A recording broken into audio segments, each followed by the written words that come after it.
Hello, welcome to the Analyst Inside Cricket with me, Simon Hughes. And me, Simon Mann.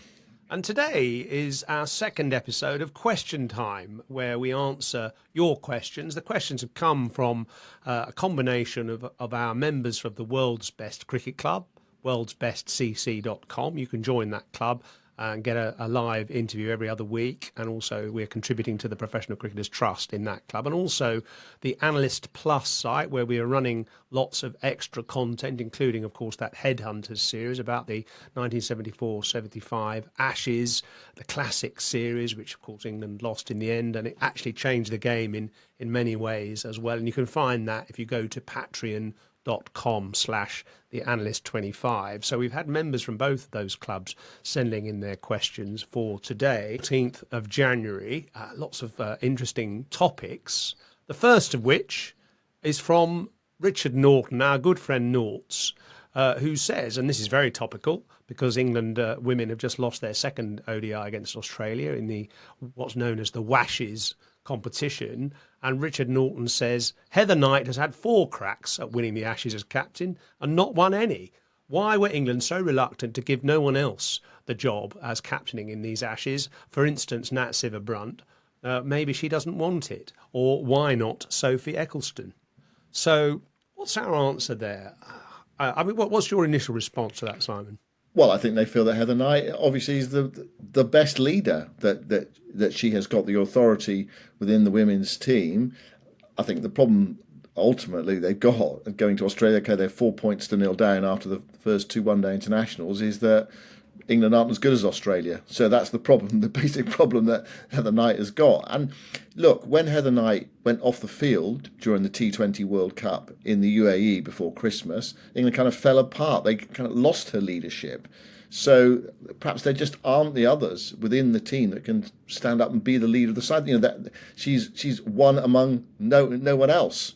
That would be Yeah. my initial reaction. That's how they see it at the moment. They see her as the best option they've got at the moment. I mean, she's a very balanced, well-rounded individual, Heather. She's got so much experience. She's got huge integrity. She's very competitive. You know, she's obviously an excellent player. She totally deserves her place in the side. I mean, my view is that I don't think it matters who's captain for the England women's team when they're playing Australia. Australia are just better. And they've got more professional players to choose from. They've had more experience at playing in, big events, finals, etc.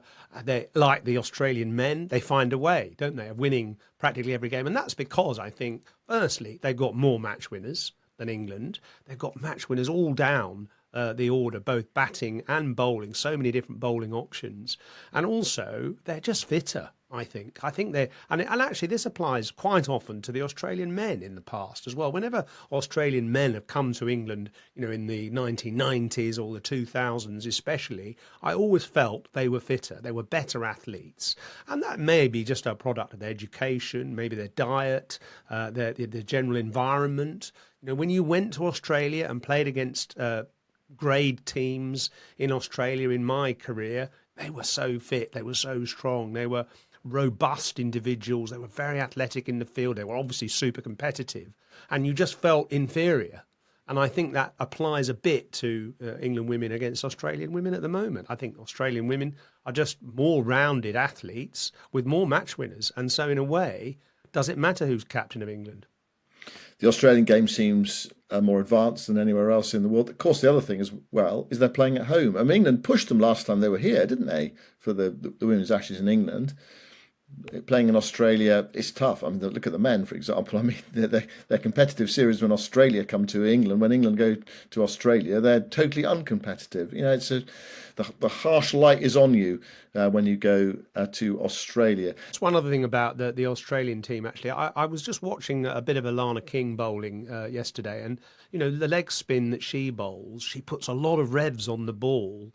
And, she gets wickets a bit like Shane Warne used to. It was interesting, actually, that she was bowling, I think, from the Shane Warne end at the St Kilda Oval the other day. And, she gets that dip because she puts so much spin on the ball. She gets that dip into the right-handed batter and then causing, with a bit of extra spin, causing leading edges, like she got Nat Sciver-Brunt caught trying to work a ball outside leg stump. which spun across towards the off, and Nat Sciver-Brunt was trying to work it to leg and got a leading edge and caught at cover. That's just how Shane Warne used to get wickets, with that extra bit of dip. So, they've just got lots of match winners who aren't necessarily household names, but, well, they may be in Australia, but they just are a team that have lots of players who can turn matches. Okay, let's move on to a question from Will Gould, and also similar theme actually from Jacob and Rob Whitehouse about the men's game at international level. Will Gould says, what are your thoughts on the proposed two-tier Test Cricket League that's possibly going to be trialled by the ICC? Well, I think there's a distinction between two-tier and two-division. So if it's two tiers, that suggests that they're sort of closed shops, really, that the first tier of, say, 6 teams can't be changed, and the second tier of 5. Well, I think that's disastrous. You've got to have interaction between the two. You've got to have promotion and relegation. Otherwise, you're just going to have the rich get richer, the strong get stronger, and the weak get weaker. You've got to have some kind of interplay between the two.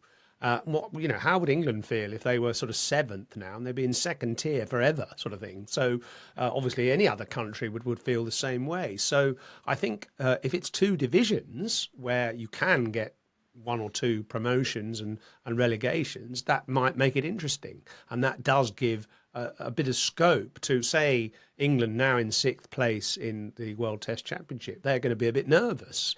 And a team in 7th place, New Zealand or someone like that, we're thinking, well, we could maybe be able to get promotion. So I think it will make it much more dynamic. I think it's a good idea. It means that obviously the top 6 would play each other perhaps a bit more regularly than they do now. But then again, England, India and Australia are playing each other all the time anyway. So we've almost got a 2-divisional sort of setup already without the promotion and relegation. What do you think? Well, a couple of things. One is that I'd like to look at the proposals first up before commenting on them in terms of like what's it actually going to look like. I mean, is that first division, say, if it is 2 divisions, is it going to be 6 teams? Is it going to be 7 teams? Or is it going to be 8 teams? And one of the problems is, of course, if you're in sort of 8th place team and you're not in the top division, so there are 7 in that top league, one of the things that makes you lots of money is playing against India, and everyone's desperate to play against India because it means you can sell the TV rights for a lot of money. So everyone wants to host India. So if you're outside of that, you're going to lose out on that potential revenue, and to some extent England as well, and perhaps Australia, because that's where the TV revenue is. So there is a possibility that if you are kind of an 8th place team, that you lose out even more. So, say someone like Sri Lanka or West Indies, you just fall by the wayside because the money is not coming in. In theory, I mean, look, divisional sport has worked in lots of other sports, hasn't it? So, it's something worth looking at. But let's have a look at the proposals first and some of the checks and balances that are built in. So, it has been floated. I definitely don't want a situation where England are just playing Australia and India the whole time. I think that just gets boring. You've got to have some variation in the game. I mean, the series are generally exciting, but if you're watching it all the time, remember that series back in 2013 where England won the Ashes in England, and then 2 or 3 months later they were in Australia trying to defend them, and they got blown away by Mitchell Johnson. It was ridiculous for England actually, because they climbed the hill, didn't they? They won the Ashes at home. But they knew, well, we've only going to be a couple of months before we've got to defend them again. You should be able to enjoy your success. And while those series are great, I think the fact that they are not all the time makes them special. It's what gives them something special. This clash between India and Australia recently, which drew tremendous crowds. You can see the temptation when you see those crowds and you see the viewing figures. Oh yeah, let's keep on playing this. But in the end, I think people get bored. I mean, one example can be seen in T20, but the Big Bash, when they expanded that tournament, the crowds fell off because everyone just said, oh, well, there's another game next week. There's another. Oh, I won't go to that because there'll be another game next week. And in the end, people stopped going. And so expanding it just took away something that was a bit special about it. So I think let's see the proposals, I think, first, is what I would say. Yeah, and Jacob follows on from that by saying, what are your thoughts on the World Test Championship qualifying cycle? Is it fair? South Africa winning, is that good for the World Test game? I mean, it isn't fair because teams played so disproportionately a different amount of games. South Africa have played 12 in this current cycle. They've won And 8. different teams, Jos, and different teams And they're as playing well. in different teams. South Africa haven't played England or Australia in this cycle, but they have played India. So they've won 7 in a row. So, they've done pretty well, but they have only played 12 matches. Australia played 17. England have played 22. So, it is quite, there's a discrepancy there, which obviously is a problem. It's going to always be difficult for teams to have played the same number of games just because of the scheduling and the way that certain countries can promote and deliver Test cricket, and other countries can't to the same levels. They're just, it's not as popular. Sri Lanka, can't host as many countries, obviously, because they just can't afford that. There's no one going to be watching it, so it's always going to be a little bit skewed towards perhaps a team like South Africa who haven't played enough of the top other teams and haven't played as many games, but they played to the rules. They've played well recently. They've kind of, they've peaked at the right time, haven't they? And got through. So good luck to them, really. Yeah, we've had 3 World Test Championships now, and 4 different teams have qualified for the final. And that's got to be good for the game. It's not the same teams over and over again. It's not the same final. It's not India, Australia over and over again, say. Look, all the teams know the competition rules before they start off. So in that sense, there's a level playing field. But of course, it's not fair in the sense that everyone plays everyone. And you think about, the Premier League or whatever, or the Championship in football, everyone plays everyone over the course of a certain period of time, and the best teams are the ones that finish top or get promotion. No, it isn't fair in that sense, but I think it's probably the best system that they can come up with in the It's a compromise, isn't it? It is a compromise. Yeah, it's a fudge. Well, listen, international cricket, full stop, is a fudge and a compromise, isn't it? And actually, that leads us on to Rob Whitehouse's question and a couple of points, really. How can cricket finances and power be fairly distributed between all of the countries? And should the ICC have an overhaul with fresh ideas and better representation for and from the lesser teams, stroke countries? Well, yeah, Rob, in an ideal world, but we don't live in an ideal world, and the ICC itself is it is a massive sporting compromise, and it's dominated by India. You've got to remember the ICC. It's not. I don't really see the ICC as a governing body particularly. It's kind of just made up of its members, and the strongest member is India, and so India has the biggest say because it has the biggest financial pull, and we've seen that in the allocation of matches for the Champions Trophy. They basically say, "Oh, well, we're not going to go to Pakistan to play," and Pakistan say, "Well, you've got to," or this is not right that we were given the tournament. But in the end, what happened was India got to play the matches where they want to play them, which is in the UAE, and they don't have to go to Pakistan. If they get to the final won't be played in Pakistan. It's kind of that's the way it is. I mean, it certainly is not a good look for the game, I don't think. In an ideal world, what you'd have is a governing body that ruled fairly for all, but it's just a body that's made up of its members, really, and the members have their say, and the loudest mouths, the biggest pockets, have more say than the others. I don't see any way of changing that particularly. Essentially, the ICC is an event management company. Yeah, actually, well, that's what it's been said. Yeah, it's sold the TV rights to various tournaments. It's created a tournament a year because it has obligations to share the money out to all the member countries. Of course, there is a disproportionate share out. India get 38%, I think. And, something like that, yeah. And Australia, England, 6%, West Indies, 4%, 3%. So, India are getting kind of more than 10 times what a lot of other countries are getting. But they do deliver a lot of revenue. So you sort of understand that. Yeah, I do think there should be a bit more equitable distribution. So West Indies, for instance, clearly get the rough end of the stick. I mean, they just don't get enough money to sustain their cricket. They deserve more because of their history, really, and because also they are in a difficult situation, an island nation, a nation which doesn't really exist. It's very difficult for them to generate huge amounts of revenue for Test cricket, but we need them. as a test playing nation, don't we? Because it brings a great deal of vibrancy and diversity to the test match game, test match arena, and something different, which we definitely need. Yeah, I mean, the old romantic in me. Is there an old romantic in me? I think there is a little bit. You know, There's if an you said old in you. that's certainly true.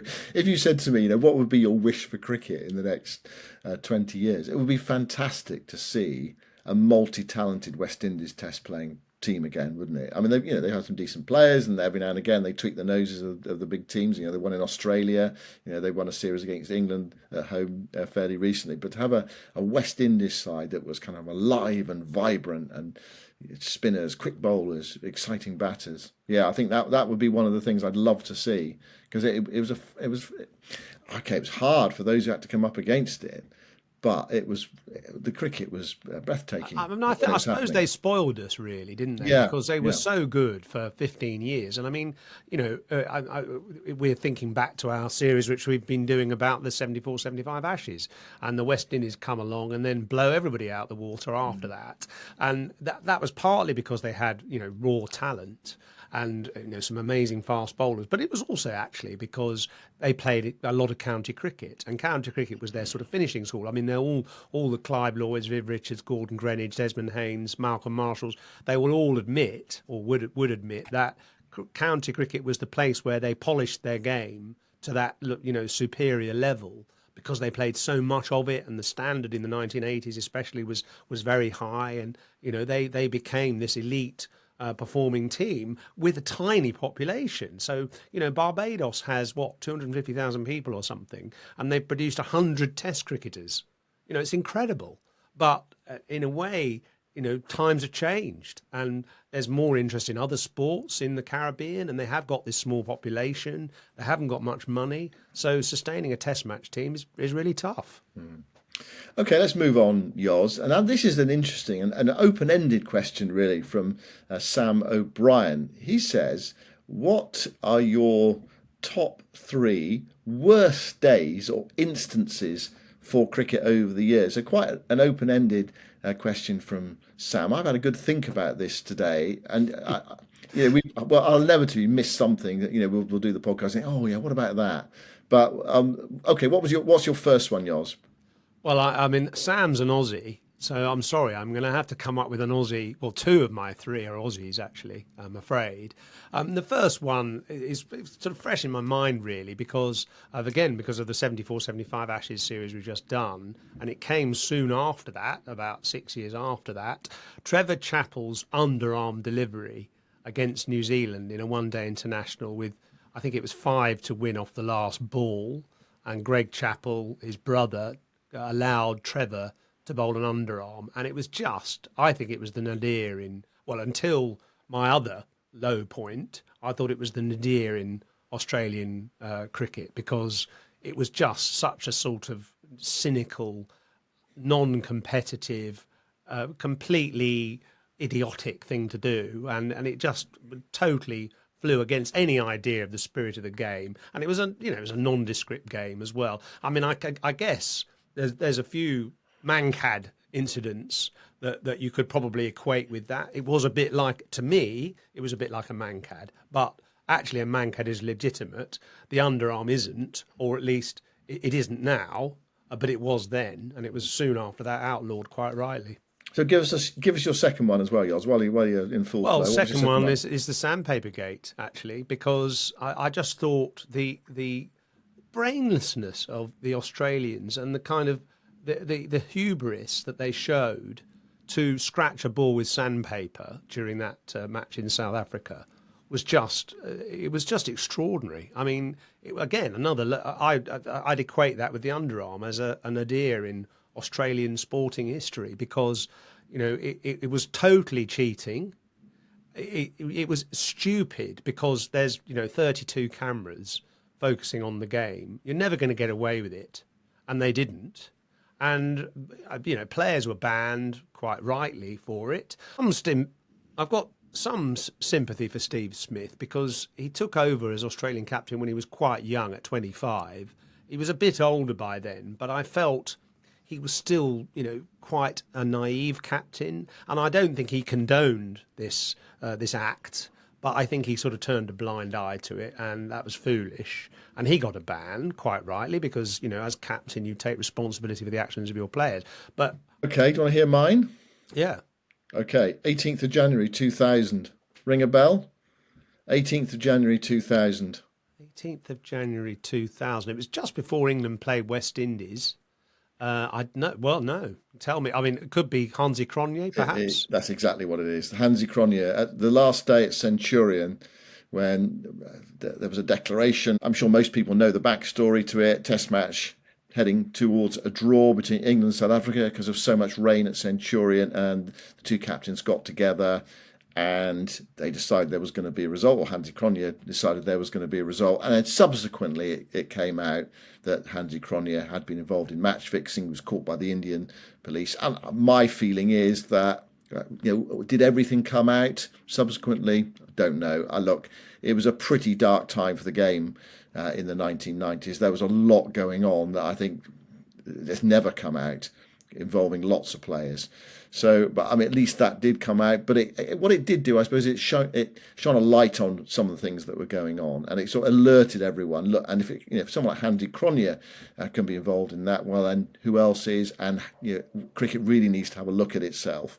And linked to that, I suppose, the second one would be 26th of August 2010 at Lords, that England against Pakistan Test match, when Pakistan were bowling those big no balls as part of a fix that was going to happen, or at least a demonstration that they could be involved in a fix. So I think those two instances, famous instances, those two matches, but part of a bigger problem that the game has had to deal with. Because once you start thinking, is this result legit or not, then there's no point going onto the field, is there really? It's a complete waste of time. If it's just like wrestling or something where it's just sort of preordained what's going to happen before the game.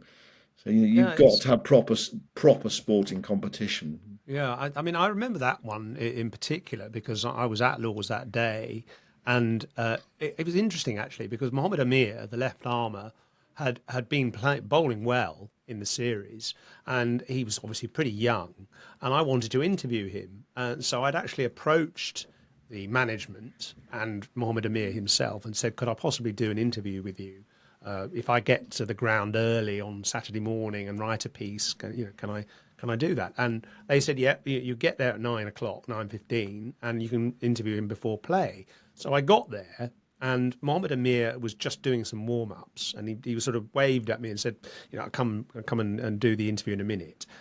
And then he proceeded to join the captain, Salman Butt, and they walked around the boundary for about half an hour on their own with no one else at all. In fact, the other person was Mohammed Asif, walking around the boundary together. And I had no idea. I sort of wanted to approach them and say, "Oh, hello, I'm here. Can we do this interview?" But no, they were immersed in this very kind of apparently serious conversation. And they lapped the ground about 4 or 5 times, by which time, it was kind of getting closer to the start of play and all that. So I gave up trying to interview them. And of course, then we know what happened. Sort of an hour later, Mohammed Amir bowled these 2 massive no balls. Mohammed Asif bowled some no balls as well. And what was a kind of interesting kind of clue to the seriousness of it was that actually Richie Benno was in the media centre writing his piece for the News of the World, and he always used to stay right to the end and write a long piece and then go home because he always wrote on a Saturday for the News of the World on a Sunday. And he suddenly left the ground just after lunch and wasn't seen again. And that was something I'd never seen happen ever before. He must have been at a ground on a Saturday at a test match in England for about 40 years, every year. And suddenly he'd gone early. So we sort of sniffed a rat, if you like. And of course, the story came out that night. The News of the World had the exclusive that these no balls had been ordered by the Mr. Fix-It. And obviously, the players were correctly banned as a result. But I assume that conversation going on around the boundary must have been something to do with it that stopped me from interviewing Mohammed Amir. So what do you think? Richie Bennett left the box because they said to Richie, whatever you're going to write about the game is not going to get in the paper tomorrow. I think that's exactly right. So poor Richie thought, I don't want anything to do with any of this. I think I better go home. And I think, as the sort of story emerged, he just didn't want to be subjected to people going on and on about it. It was an exclusive, which was only revealed at midnight or something, and he just didn't want to be part of it. So he left. So as you say, quite rightly, I mean, that would have been my third choice actually, and you've got there first. So those are the low points we can think of. Have you got another one? I do have another one. It's a really self-indulgent one, and it is 9th of September 1977. You won't get this, yours. 9th of September 1977. Something to do with Gloucestershire It losing is. a Gillette Cup final. It's not a Gillette Cup final. It is their final championship match of the season, where they went into the season. People will know the story. People who know me, I've told this story before. They went into the final round of championship matches, leading the county championship. They've never won the Modern County Championship starting in 1890, and they probably never will, the way things are going. So it was their great opportunity to win it, going into the final round, and then the final day they'd set Hampshire something like 260 to win. And Hampshire knocked them off 4 wickets down in about 50 odd overs. Gordon Greenwich made a superb 94, and Gloucestershire lost. And Middlesex and Kent shared the title because they both won. They'd come from behind to leapfrog them. So that was, self-indulgent, worst day in cricket. The day the county championship was cruelly snatched away from My Gloucestershire. heart bleeds for you. I knew it would. Violins will be accompanying when we go to the break. And I suppose that just makes me think of one other one that I would have, which is, again, I suppose, slightly trivial. But at the end of the NatWest final in 1986, which we won, Middlesex, and I'd bowled the last over and we won the game, my mother wanted to watch the final presentation at the Lord's balcony, and it was raining at the end of that game. So she tried to shelter underneath the overhang of the pavilion, and because women weren't allowed in the pavilion or being members of MCC in the 1980s, she was shooed out by a steward and made to stand in the rain to watch the presentation instead, which I thought was a pretty shoddy affair for the MCC. And thank goodness eventually they did welcome women into the pavilion and into the membership. So we'll take a quick break. One of the subjects we've got afterwards is a question which says, is the 100 the greatest act of sporting sabotage ever by a governing body? We'll answer that one after this break.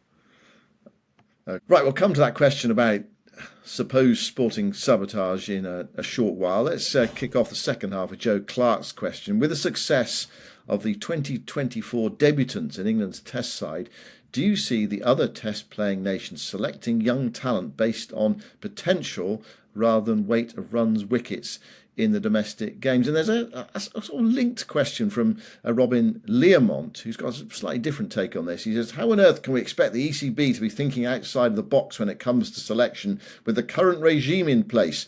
Whilst we want to see neither an England side painstakingly slow nor excessively aggressive, why cannot the selectors be responsive to loss of form or the opposite? In other words, presumably if people do well in county cricket, they should be called up. But if people do poorly in Test cricket, they should be dropped. I suppose he's thinking of someone like Zach Crawley there, potentially Ollie Pope, those sorts of players. But the success of the 2024 debutants, and there were quite a few in that England side, you think of like the likes of Bethel and Bryden Carse and Gus Atkinson.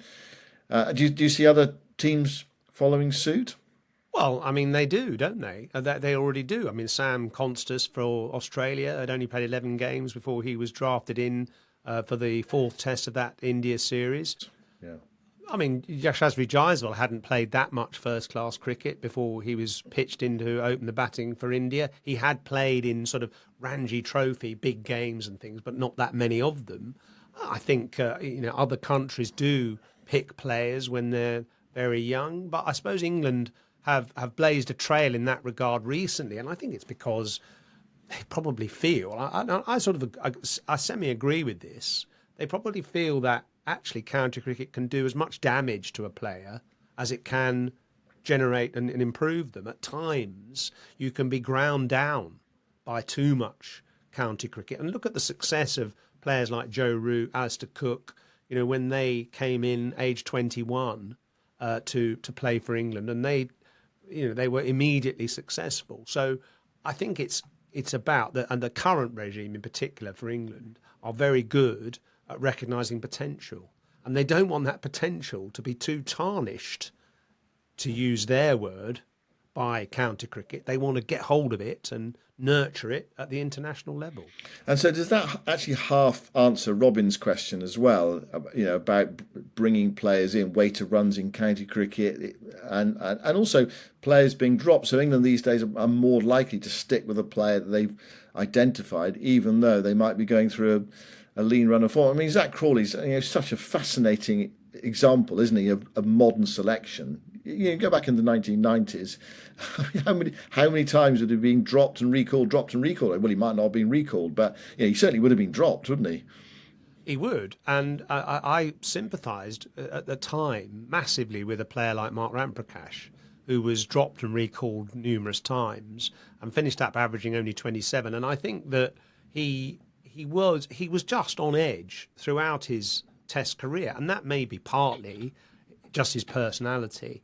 But if he'd had a run of form, and he did actually in the sort of late 90s, he was left in the team for a year and a half and averaged 50 against the top attacks, against Australia with Warne and McGrath, against South Africa with Donald and Pollock, against Pakistan with Wasim Akram and Waqar Younis, and he was prosperous because he was given a run of games rather than being dropped after 4 matches. Nasser Hussain was a bit the same. He was in and out of the team a lot early on, and you probably felt they could have had better careers if selectors had been a little bit more tolerant.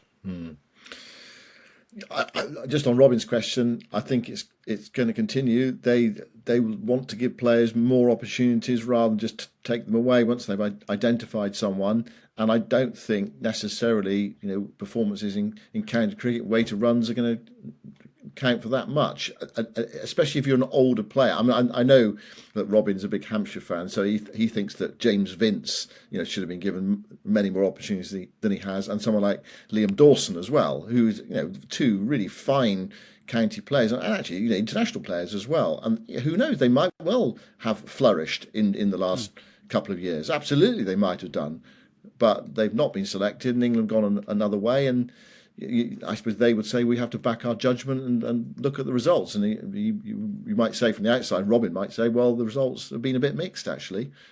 Yeah, and with some justification. And I still think Liam Dawson should have been picked. We've got him as a guest in our World's Best Cricket Club in a couple of weeks' time, early February, actually.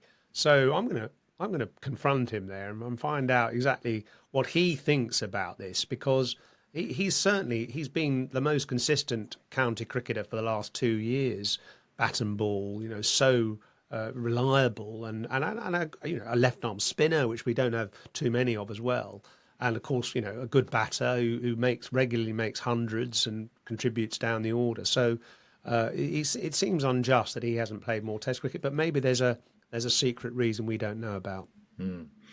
James Vince actually features in our next question as well, from Richard Shelley. It's actually about the availability of players in the county championship, especially brought into focus this season with the Pakistan Super League being played at the same time as the IPL. So there is a clash, and the likes of James Vince and Tom Kohler-Cadmore are going to be playing in the PSL and not in the county championship.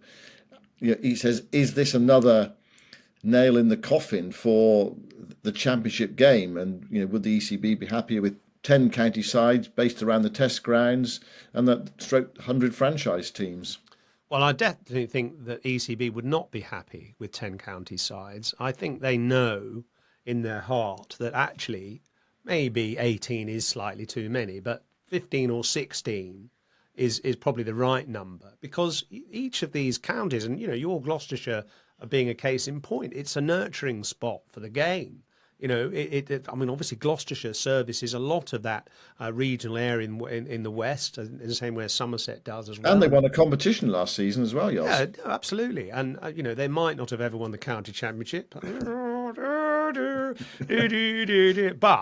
they do contribute in other ways. And so many of those counties, I mean, Derbyshire struggle, obviously, and they've got, I think, less than 1,000 members now, and they haven't produced an England player for quite a long time. But, you sort of feel that each of these places is potentially an area where the local clubs can focus on. I mean, the other day, look, a couple of months ago, I did a talk at a dinner for the North Staffordshire, South Cheshire Cricket League, and there were over 100 clubs with 5 teams each. So that's a thriving area of the game, which doesn't even have a first class county. So their nearest county would be Lancashire or Warwickshire, I suppose.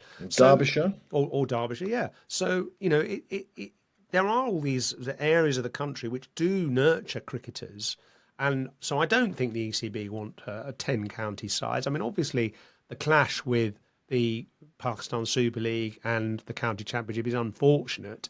If I were running the game, I would make sure that the county championship wasn't in April, because it never used to be. We used to start the county championship at the end of April and early May. So why not start the county championship a bit later, and then players who are playing in the Pakistan Super League and the IPL could then play in the county championship. John Lansdale says, with many non-test and non-100 hosting counties posting large losses and flat income, are we moving inexorably towards a future where only those counties that host 100 franchise remain viable? And is there anything the ECB can do, assuming they care? I'm not convinced the ECB do care. He says 10 counties would suit them fine. I mean, this is kind of what the 100 sell-off is about in a way, isn't it? And you're raising money to try to distribute to other parts of the game and other counties that don't have a 100 franchise. My point or feeling is, what happens in 5-10 years' time when all that money is spent? What's it going to look like then?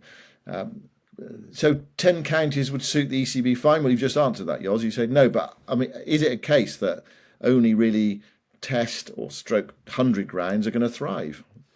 Well, I don't think so. I think it's going to depend how effective each county is at using the money that they get from the 100 sale. So, as we've said on this podcast before, potentially, and we're still waiting for the results of this sale, but potentially the host counties might get 20 or 30 million, and the non-host counties will get about 10 million and maybe a bit more.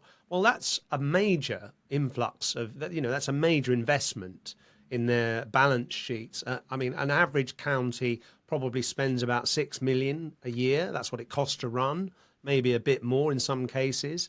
If they get 10 million and their revenue is from the normal sources is 4 or 5 million, suddenly you're talking about 15 million turnover. Obviously, that 10 million isn't going to all come at the same time, actually. I mean, I've heard that these payments will be, in increments. They won't just get all the money up front. But in a way, perhaps that's a good thing, because I can't spend it all immediately. I think just that a couple of mil, 2 to 3 million each county will make all the difference. But it's how they manage those resources in the end. And like any business, the smarter the business, the more profitable it'll be. And that's up to counties to manage their resources. Well, let's get to Tom Compton's question. We've got 2 more questions, one from Tom Compton, one from Vikas. Tom Compton, is the 100 the greatest act of sporting sabotage ever by a governing body, taking the prime position of the calendar to play a version of the game not played anywhere else and not relevant to any ICC world event? Could it be equated, say, to the RFU pushing a 10-a-side version of the game domestically and then sending England off to either a sevens tournament or the 15-a-side World Cup and Six Nations? I would think one difference with that, Tom, is that 10-a-side. The 100 is 11-a-side, so you're still playing 11-a-side. So 10-a-side against 7-a-side against 15-a-side. It's quite a different. You're arguing apples and pears there. Obviously, we're talking about fewer balls, fewer overs, or whatever in the 100. Anyway, the greatest act of sporting sabotage ever by a governing body. We've kind of racked our brains, Yoz, haven't we? We've thought of to 1 or 2 examples. It's hard to sort of say they're equivalent acts of sabotage. But I mean, we thought of when they announced the European Super League, for example. I mean, that was a major backtracking happened there, didn't it? I mean, in the future, they might, some of the big clubs in Europe might push it again. If we talking about football here, that didn't go down very well, did it? Oh, we're going to have this new Super League. No, you're not. Said lots of supporters very quickly, and all the clubs backtracked. And one other thing I thought about was in boxing, how there are the WBA, the WBC, the IBF, the WBO. The IBF came in '83, the WBO in 1988. This idea of having one world champion. You have sort of four. You can have four world champions. It just strikes me as being faintly ridiculous. Really, I don't know a lot about boxing, but it does seem to devalue the sport if you have lots of different world champions in lots of different organisations or federations. Anyway, those are a couple that I came up with off the top of my head. But is the 100 an act of sporting sabotage to start with, Yoz? I'm sorry. I know Tom actually, and he's not related to Dennis Compton, by the way, or Nick Compton, not as far as I know. And he knows the game well actually, but I don't agree at all that it's an act of sporting sabotage. I think actually the 100's rather brilliant, and I think a lot of other sports wish they'd thought of it. Okay, the format is different from other formats, but I don't think that matters. It's still cricket. It's still a ball against a bat and one innings each. And if you're out, you're out, etc. It's cricket. I mean, if you go back to the history of the game, there have been so many different versions of it. I mean, I like the one that was played in about 1820 when it was one man and his dog against another man and his dog, sort of like a single wicket with a pet as your fielder, sort of silly stuff like that. No, honestly, that did exist. That did exist. And there was the veteran members of the army against the amputees, and all sorts of sort of strange. Hold on, look, Yoz. Did the dog bowl? Who did the dog just field? Did the dog bat and bowl? The dog fielded and got the ball back, and the man ran up and down. Think of the game that's played a lot in the corporate world on weekdays on council pitches around the place, all over the world actually. Last man stands, when the last man of an 8-a-side team can bat on his own, but he's got to run two or hit a boundary. He can't run one because he'll be run out basically. So he's got to get back for two, otherwise he can't run. That's a sort of slightly spin on a traditional game, but it works. It's really popular. So I think because the 100 has generated all this interest in the game, and obviously given a real lift to the women's game as well. Plus, it's now the source of a lot of potential income into the game. I think it's a brilliant idea, which could be the salvation of the domestic game. I would say TBD on that one, to be decided. We'll see over time how that one's going to play out. I'm not totally convinced yet. I'm perfectly happy to tip my hat to your explanation and version of events there, Yoz, but we'll see how things play out in the next 5 or 10 years. Shall we just finish with Vikas's question, which is kind of linked to that? Where do we see the various formats evolving, given the volume of cricket being played? More T20? Yeah, I don't know. I mean, the 50 over game does last a long time, doesn't it? It takes a long time, and it used to be that the reason why countries like the 50 over game was because they could sell a lot of advertising on TV. So broadcasters would pay a lot for the 50 over game because they could put an advert in between overs, and there's 100 overs in the match. So that's potentially 100 advertising breaks or more. And that is potential revenue. But of course now the TV rights is something which is going to really change over the next 5 years, and probably they won't see the value in ODIs as much as they'll see the value in T20. We already know that a country like India sell a lot more at a much higher price a T20 series than they do an ODI series. So the market is going to dictate over time that the 50 over competition, and we're already seeing it in England, aren't we? It's been downgraded really in England. So I think we'll see that repeated across the world, but it might be that it just remains as a World Cup tournament, in which case, that's fine, because, once every 4 years you play a bit of 50 over cricket, and that will sustain it as a world tournament. But I just don't see how. I mean, counting up the number of T20 domestic tournaments there are now. I counted 19 if you include T10 and the 100 as well. There are 19, and there's probably another one I haven't remembered.